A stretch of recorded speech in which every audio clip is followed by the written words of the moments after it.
ili tuweze kuwa na nyumba safi, iko na stima, iko na maji, iko na sewage, iko na mambo hiyo ingine yote. Na zaidi, katika ujenzi wa hiyo manyumba tunahitaji vijana 1,000,000 watakaofanya kazi pamoja na sisi. Mimi nataka niulize, Nairobi iko shida ya ajira ama hakuna shida ya ajira?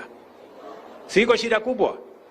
Vijana wengi wako nyumbani, hawana kazi. Tumeweka mpango ya kuhakikisha ya kwamba katika ujenzi wa manyumba tutakuwa na watu ambao wanafanya factory huko kwa mabati, factory huko kwa simiti, factory za chuma, watu plumbers, masons, electricians, carpenters, watu engineers, quantity surveyors, architects. Hiyo dunia yote tutawakusanya, kila mtu afanye kazi, na hata watu wa jua kali tumesema watatutengenezea milango, madirisha na mambo yale mengine yote, ndio Kenya hii tupatikane ajira, kila mtu aweze kujisimamia. Sasa mimi nataka niwaulize watu wa Nairobi, si ni vizuri tujenge nyumba vijana wetu wapate ajira? Ama mnasemaje? Si ni vizuri tujenge nyumba hawa vijana wapate ajira, na tutoe watu yetu kwa slums waishi mahali pazuri? Sasa kama wewe ni mbunge umechaguliwa Nairobi, na wewe unapinga ati tusijenge nyumba, wewe umeajiriwa na watu wa Nairobi, unalipwa mshahara. Wewe utaki watoto wao walipwe mshahara kama wewe. Wewe utaki watu wa Nairobi waishi mahali pasafi vile wewe unaishi. Wewe unataka wakae kwa slum, watoto wao waendelee kuhangaika barabarani. Wewe ni kiongozi ama wewe ni adui ya wananchi? Tuambiane ukweli. Yeah?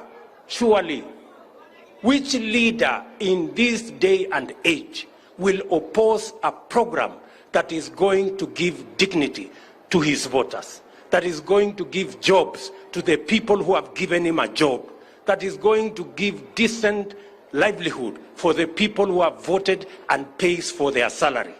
You cannot be a leader, you must be something else. Sijui kama tunaelewana jameni. Tuko pamoja? Tuko pamoja? Ndio mimi nilisema, mimi nangojea kuangalia mtu ambaye anasema anataka watu yake waishi kwa slum. Anataka vijana ambao wamemsaidia akapata ajira waendelee kuhangaika barabarani wasipate ajira.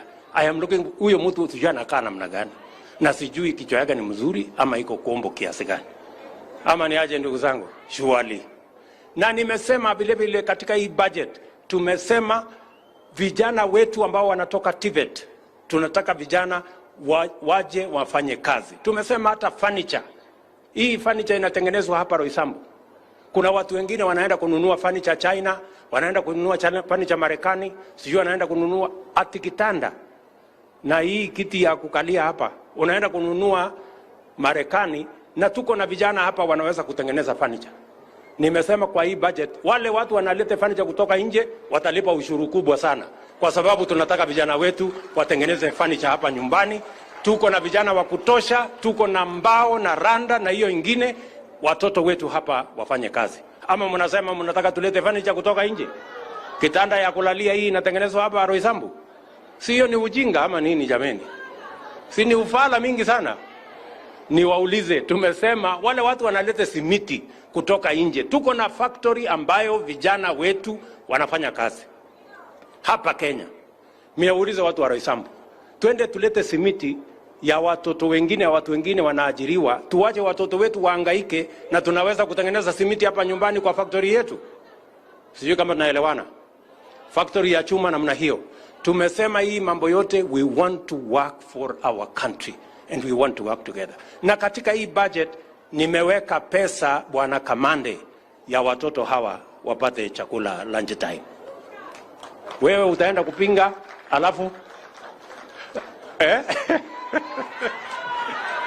si waende wabitishe hii budget tuendelee na kazi?